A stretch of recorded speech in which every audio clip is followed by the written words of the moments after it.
साथियों नमस्कार। साथियों आपको मालूम है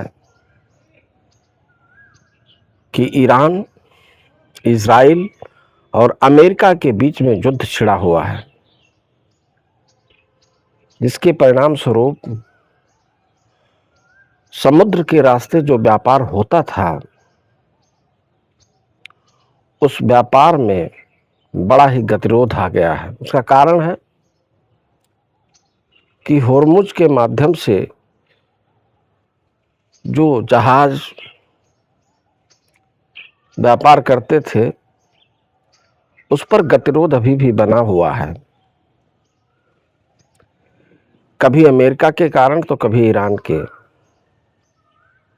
हालांकि कहने सुनने को अभी ईरान और अमेरिका के बीच में युद्ध विराम की स्थिति बनी हुई है, लेकिन तनातनी बंद नहीं हुई है। इसके कारण से तेल और गैस का पूरे विश्व में संकट छाया हुआ है। तेल और गैस के आपूर्ति में अनियमितता और उसकी कमी के कारण बहुत सारे उद्योग धंधे, मान के चलें कि उससे जुड़ी हुई बहुत सारी समस्याएं पूरी दुनिया में मुंह बाकर खड़ी हुई हैं। इसी कड़ी में माननीय प्रधानमंत्री मोदी जी ने कुछ एहतियात बरतने की अपील की है। साथियों, वो एहतियात क्या है? उन्होंने कहा है लोगों से कि आप विदेशी यात्रा से बचें, वर्क फ्रॉम होम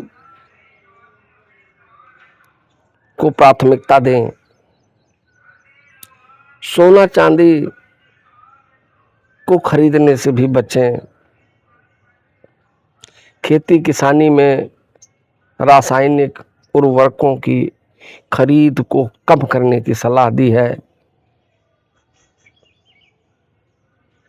तथा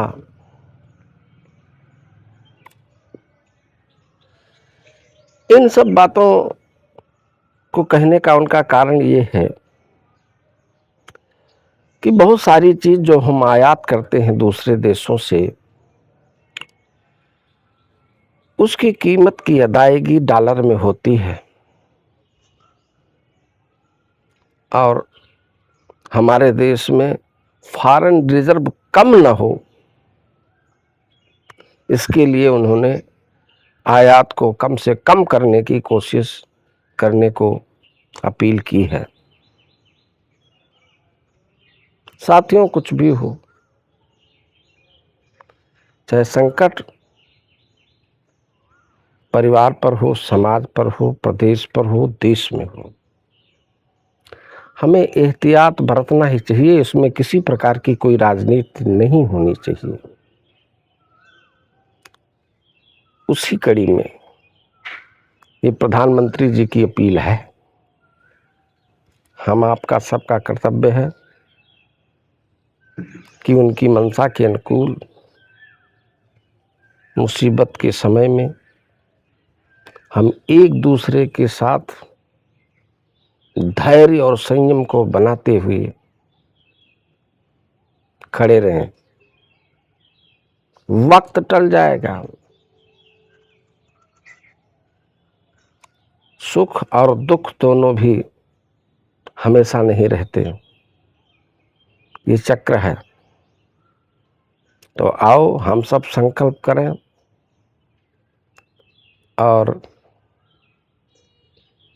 इस मुसीबत का सामना मिलकर करें। इसी के साथ मैं अपनी वाणी को विराम देता हूं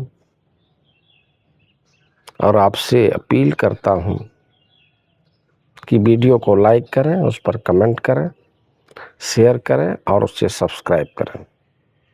जय हिंद।